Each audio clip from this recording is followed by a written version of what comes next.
नमस्कार सांग माने आज आम जाना लंका टमाटो बैगण बंधाकोबी फुलकोबी को किपरि वैज्ञानिक पद्धति रे आमे प्रोट्रे माध्यम रे चारा तैयारी करिबा आ साथे साथे आमे स्टेप बाय स्टेप बुझिबा एवं जानिबा जे आमे कोउठारे भूल रहउची ताहाकू आमे समाधान करी उन्नत मानर चाराटीए प्रस्तुत करिबा। चलंतु जानिबा किपरि आमे प्रोट्रे रे तलाटी तैयारी करिबा। प्रथमे आमे कोकोपीट एक मिश्रण नवा मिश्रण तैयारी करिबा। कोकोपीट मिश्रण रे आमको उन्नत मानर कोकोपीट दरकार, जिया खत बा वर्मी कंपोस्ट दरकार, ता साथे साथे आमको वर्मिकुलाइट और पारलाइट दरकार। जदि आमको वर्मिकुलाइट पारलाइट मिलू नाही किंतु कोकोपीट एवं जिया खत यार मेन इनग्रेडिएंट अठे। आउ जदि आमको उन्नत मानर कोकोपीट मिलू नाही तो आमे जो नॉर्मल कोकोपीट नौछंती तार अति कम रे पीएच लेवल 7.0 इसी 0.5 डिसिमिल भी कम हेबा दरकार। जदि आमको भल क्वालिटी रो कोकोपीट मिलू नाही आमको नॉर्मल कोकोपीट मिलुची ताको आमे कोन करबा ना ताको आनी आमे भल ड्रम रे इसी कम थिबा पानी रे ताको 4-5 थर भल रे धोइबा। भल रे धोई सारी आमे ताको भल भाव रे चिपुड़ीबा। ताको भल भाव रे चिपुड़ी ताको बाहर नहीं खरा रे सुखाइबा। भल भाव रे खरा रे सुखाई सारिबा परे ताको आमे कोन करबा ना एक चालुणी साहाय्य रे ताको छाणीबा।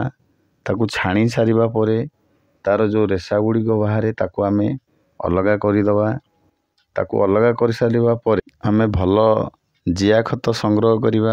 आमे देखिबा जे एटी बहुत बड़ भूल करंती चासी भाई माने जे जिया खत रे माटी मिसा जिया खत संग्रह करथांती जोटा कि बहुत खराब। कहिना माटी मिसा जिया खत रे कोन हबो ना फंगस लागिवार संभावना थाए। ता सहित आमे वर्मिकुलाइट और पारलाइट भी जदि नौछंती तो ताहा भी आमे उच्च क्वालिटी रो उच्च गुणवत्तार नवा। आमे कोकोपीट जेतिकी सुखिला भाग नहीं ताहार 5% वर्मिकुलाइट 5% पारलाइट नबा।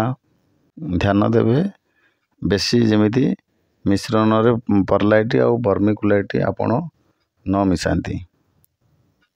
आमे जेतोले सबु मिश्रण को एकाठी सबु उपादान को मिश्रण करिबा लास्ट रे आमे कोन करिबा ना देखिबा जमिति फंगस न लागिवो तो आमे कोन करिबा ना सेथिरे सुडोमोनास एवं ट्राइकोड्रोमा जोटा हमरो आसुची मार्केट रे ताकू आमे मिश्रण रे दबा।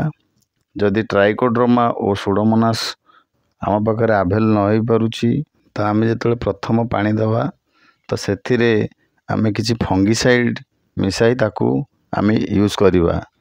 हमर सेकंड स्टेप आसुची यह एक मोस्ट इम्पोर्टेंट स्टेप।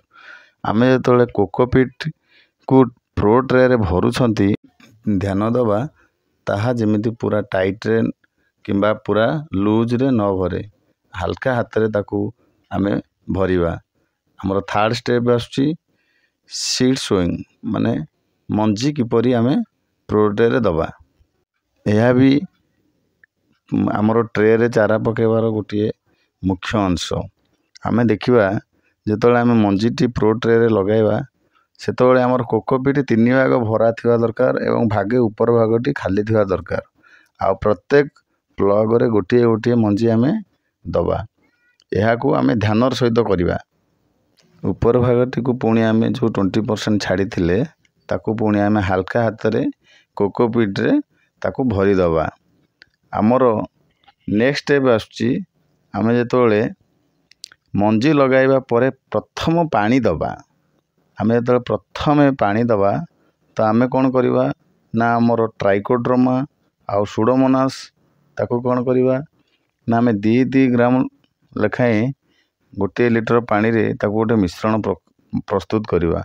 किंबा आमे जदि फंगिसाइड यूज करछंती आमे आधा ग्राम गोटे लीटर पानी रे आमे ताकू देई आमे प्रथम पानी टी दबा।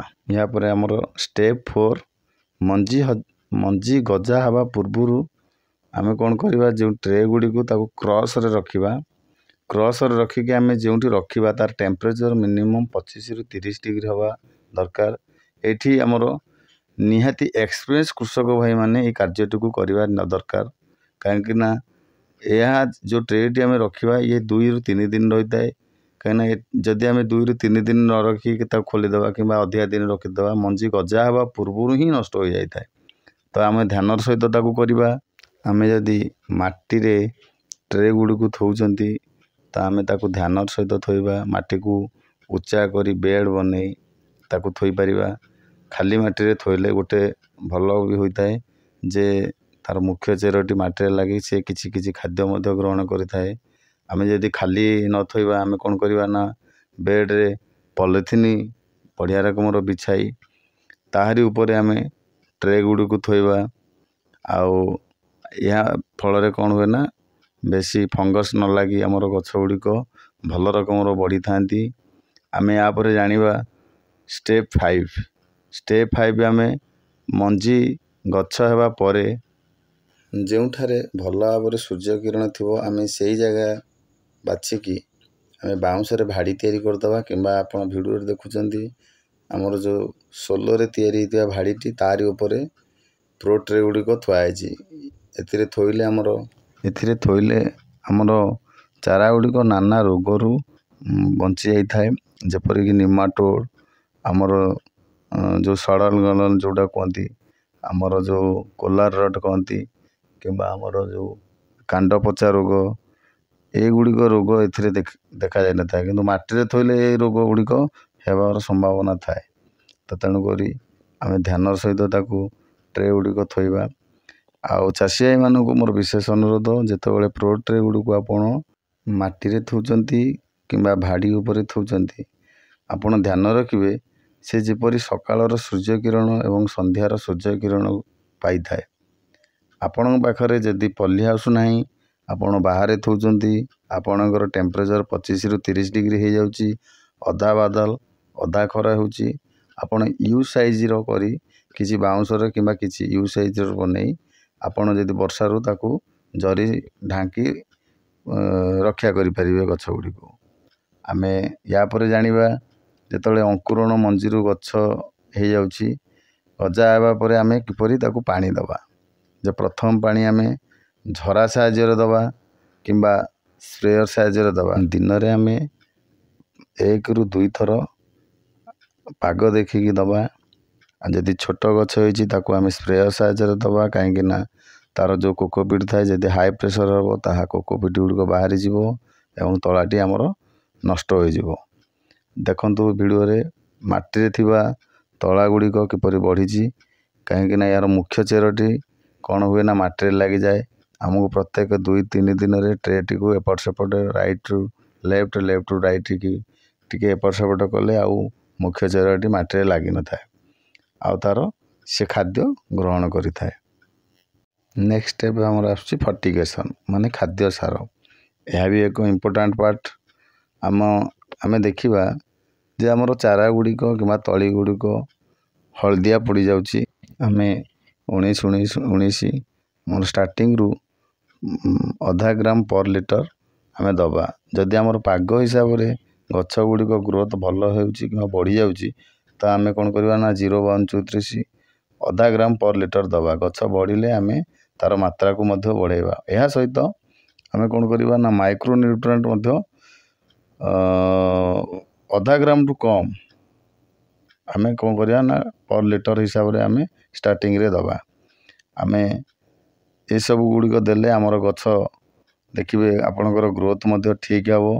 यह सहित आमे यदि देखिबा जे किछि कीट आसी आम गछ गुड़िक लगी जाउछंती कि किछि फंगस अटैक करछंती तो आमे कोन करबा किछि फंगिसाइड कार्बेंडाजिम आधा ग्राम रु 1 ग्राम पर लिटर आमे देखिबा जदि धला माछी लागुचंती किंबा किछि रस चूसक कीट लागुचंती तो आमे आजिस्ट्रोबिन आउ किंबा इमिडाक्लोरोपिड हल्का सा दबा आमे यूज करिबा। आमे जदि जैविक खेती करछंती तबे आमे ट्राइकोडर्मा 2 मिलीलीटर सुडोमोनास 2 मिलीलीटर किंबा हल्का सा इमिडाक्लोरोपिड 17.80 SL ता कौन करबा ना 2 ଗ୍ରାମ ml କିମ୍ବା ଆମେ 1 ଲିଟର ପାଣିରେ ୟୁଜ୍ କରିବା।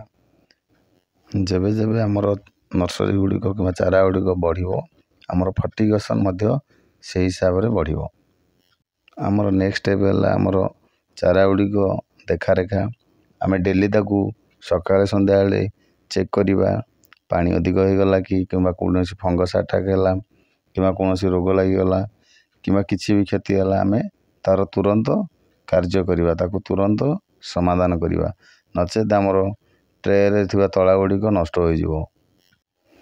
ଆମେ ଯଦି ଏହିପରି ଭାବରେ ଦେଖାରେଖା କରିବା ଆମେ ଦେଖିବା ଯେ 25ରୁ 30 ଦିନ ଭିତରେ ଆମର ଏକ ସୁସ୍ଥ ଚାରାଟିଏ ତିଆରି ହୋଇଯିବ।